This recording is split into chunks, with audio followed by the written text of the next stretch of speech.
ایک صحابی تھے حضرت سعد بن ربیع رضی اللہ تعالیٰ، وہ میدان احد میں شہید ہو رہے تھے اور مرتبہ شہادت پر فائز ہو رہے تھے، اور ان کی سانسیں آخری چل رہی تھی بلکہ اکھڑ رہی تھی۔ تو قریب جو صحابہ کھڑے تھے نا، ان صحابہ کو مخاطب کر کے اس شہید ہونے والے صحابی نے ایک پیغام دیا۔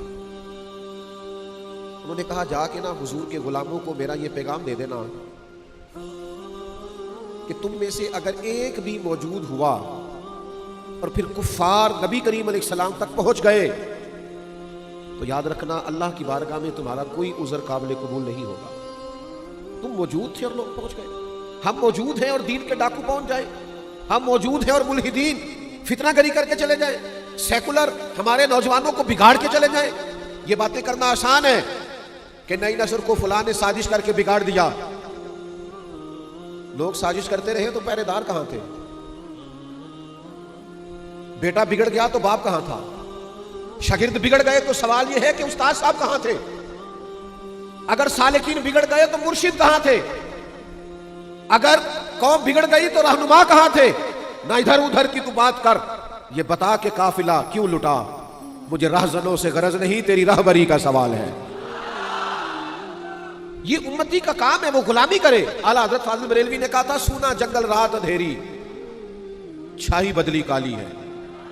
یہ حالات دیکھیں اعلیٰ حضرت کیسے بیان کرتے، کہتے ہیں حالات کچھ ایسے، دین کا کام کرنے والوں، دین کی بات کرنے والوں، دین کا پیغام دینے والوں، اس وقت حالات ایسے ہیں کہ ایک تو سونا جنگل، اوپر سے رات اندھیری، اور تیسرا بدلی بھی کالی چھائی۔ ایک تو حالات یہ ہے، اور اس سے بڑی بات یہ ہے کہ جن کو تم نے پہرے دار رکھا ہے وہ پہرے دار نہیں، وہ ڈاکو ہے۔ یعنی ایک مسائل موسمی خراب ہے، اوپر سے جن کو تم پہرے دار اور چوکی دار سمجھ رہے ہو وہ ڈاکو ہے۔ ان حالات میں تمہیں دین کا پیغام دینا ہے اور خدمت کی ڈیوٹی کرنی۔ فرماتے سونا جنگل رات اندھیری، چھائی بدلی کالی ہے، اور سونے والوں جاگتے رہنا چوروں کی رکھوالی ہے۔ بیدار ہونے کی ضرورت۔ اچھا میں آپ کی خدمت میں عرض کروں، ہر کام لوگ نئی توانائی سے کریں گے، نئی فکر سے کریں گے، نئی ٹیکنالوجی سے کریں گے، جدت سے کریں گے، چیزوں کو سیکھیں گے، لیکن اپنے بچوں کو دین پڑھانے کے لیے، سمجھانے کے لیے، حضور کا غلام بنانے کے لیے وہ نئے سے نئے منصوبے نہیں بنائیں گے، ان کو سمجھائیں گے نہیں، بتائیں گے نہیں کہ کتاب و سنت ہماری عملی زندگی میں کیسے نافذ ہو سکتا ہے۔ یہ جو ہمارا شعوری بگاڑ ہے، یہ جو فکری انتشار ہے، یہ جو اس وقت ہر طرف وسوسوں کا غلبہ ہے، ہمارا دین ہمیں کس طرح اس سے بچاتا ہے؟ ہمیں بہت زیادہ بیدار رہنے کی ضرورت ہے۔ ہم نے حضور سے غلامی کا رشتہ نبھانا ہے۔ ہم نے اس دین کے لیے جس کے بارے میں نبی پاک علیہ السلام نے تاکید فرمائی کہ ایک آیت بھی تمہیں ملے تو آگے پہنچانی ہے، ہم نے وہ ڈیوٹی ذمہ داری سے کرنی ہے، سمجھدار ہو کے کرنی، دانا ہو کے کرنی ہے، مدبر ہو کے کرنی، حکمت کے ساتھ آگے بڑھنا ہے۔ اس کے لیے کبھی کبھی مشکل فیصلے بھی کرنے ہوں گے، لیکن پھر حالات کی دقت کو نہیں دیکھا جائے گا، حضور کی غلامی کو دیکھا جائے گا۔ پھر ماحول کی تلخی کو نہیں دیکھا جائے گا، نبی پاک کی رضا کو دیکھا جائے گا۔ اللہ کے حبیب علیہ السلام نے ایک لشکر روانہ کیا تھا حضرت اسامہ بن زید رضی اللہ تعالیٰ عنہ کی قیادت میں۔ وہ لشکر ابھی تھوڑی دوری گیا تھا کہ اللہ کے حبیب علیہ السلام کا وصال ہوا۔ اب صحابہ اس بات پر جمع ہوئے اور جناب صدیق اکبر رضی اللہ تعالیٰ عنہ مسلمانوں کے خلیفہ مقرر ہوئے۔ اب حالات نے حضور کے وصال کے بعد ایک پلٹا کھایا، کچھ لوگ مرتد ہو گئے، کچھ زکوٰۃ کے انکاری ہو گئے، معروضی حالات میں انتشار پیدا ہو گیا۔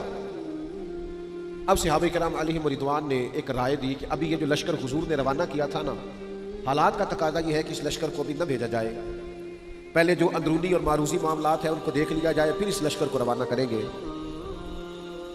لوگوں نے اپنا نمائندہ حضرت عمر فاروق رضی اللہ تعالیٰ عنہ کو بنایا۔ جناب عمر نے بارگاہ خلافت میں عرض کی، حضرت صدیق اکبر کی خدمت میں گزارش کی کہ اس لشکر کو بھی روانہ نہ فرمائیں، حالات کچھ بہتر ہو لیں، اندرونی معاملات، پھر لشکر کو روانہ کریں گے۔ یہ ہے غلامی کا رشتہ۔ یہ وہ لوگ ہیں جو نبھاتے ہیں، جن کی خواہش ہوتی ہے کہ میں نے لگائی ہے، دعا کرو میری نیب بھی جائے۔ حضرت ابو بکر صدیق رضی اللہ تعالیٰ عنہ نے جناب فاروق اعظم رضی اللہ تعالیٰ عنہ پر جلال فرمایا عمر تمہیں تمہاری مار ہوئے، مجھے اس لشکر کو روکنے کا مشورہ دے رہے ہو جسے روانہ مدینے والے محبوب نے فرمایا ہے۔ اور پھر حضرت سیدنا ابو بکر صدیق کے جملوں کا ولولہ دیکھیے، فرمانے لگے میں مدینہ منورہ میں اکیلا بھی رہ گیا اور جنگل کے درندے آ کر میرا گوشت بھی نوچنے لگے، اس قسم کے بھی حالات پیدا ہو گئے تو میں اس لشکر کو کبھی نہیں روکوں گا جسے روانہ مدینے والے محبوب نے فرمایا وہ جائے گا، ہم یہ رشتہ نبھائیں گے، جو بات حضور نے کر دی اس پر پہرا دیں گے، ہم پھر پورا ڈٹیں گے، پھر پورا اس بات پر کھڑے ہوں گے۔ جب حضور نے لشکر روانہ کیا تو بات ختم ہو گئی۔ لوگوں نے کہا ٹھیک ہے اگر آپ وہ لشکر بھیجنا چاہتے ہیں تو اس طرح کریں، امیر کسی اور کو بنا دیں، ایک نوجوان امیر ہے۔ فرمایا تمہارا بھلا ہو جسے حضور نے امیر بنایا ہے وہی امیر رہے گا۔ اور پھر آپ حیران ہو گئے بات سن کے کہ حضرت اسامہ بن زید نوجوان تھے، جناب ابو بکر صدیق نے انہیں گھوڑے پہ بٹھایا ہے، خود ان کے ساتھ پیدل چل رہے ہیں۔ حضرت اسامہ بن زید کہنے لگے یہاں تو مجھے بھی نیچے اترنے دیں، یا آپ بھی گھوڑے پہ بیٹھے۔ فرمایا نہ تو نیچے اترے گا نہ میں گھوڑے پہ بیٹھوں گا، میں اس کے ساتھ ساتھ پیدل کیوں نہ چلوں جسے میری سرکار نے امیر بنایا۔ میرے حضور نے جو فرما دیا، جو سرکار نے فیصلہ کر دیا، سانو قید سجن دا کہنا ہے، وہ جنج رکھے ایسا اونج رہنا ہے۔ حضور نے فیصلہ کر دیا، بات ختم ہو گئی۔ اب اس میں کوئی لہت و لالا نہیں، کسی قسم کی کوئی وضاحت نہیں۔ امتی گنجائش ڈھونڈتا پھرتا ہے معاذ اللہ، راہ رخصت کا متلاشی۔ بہت سارے لوگ 10 جگہ سے مسئلہ اس لیے پوچھتے ہیں کہ کوئی گنجائش مل جائے، کہیں کوئی رستہ میرے ہاتھ آ جائے، میں کسی طریقے سے بچ جاؤں۔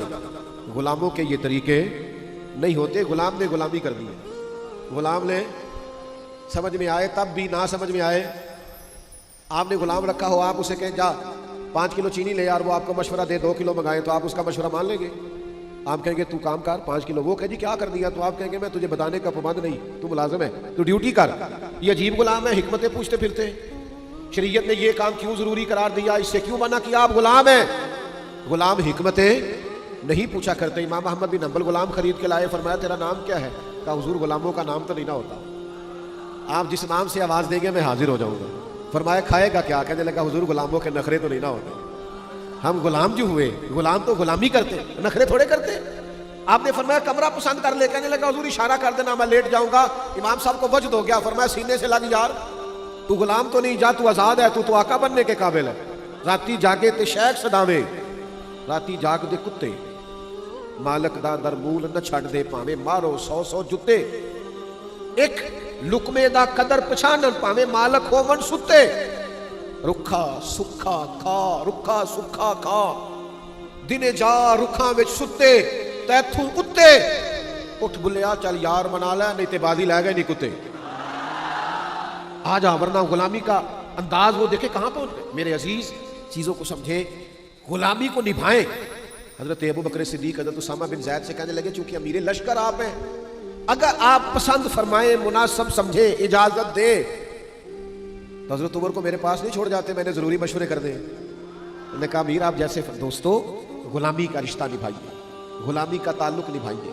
او یارو، جس قوم کو عمر گزر گئی ہے ہمیں یہ کہتے ہیں کہ نماز پڑھا کرو، داڑیاں رکھ لو، خواتین کو پردہ کراؤ، جو بنیادی باتوں پر ہی عمل نہیں کرتے، میں انہیں آگے کا سبق کیا پڑھاؤں؟ اگر ہمیں سوتوں کو جگانا پڑے تو بات سمجھ میں آتی ہے، لیکن اگر جاگتوں کو جگانا پڑے تو یہ کتنا تکلیف دہ معاملہ ہے۔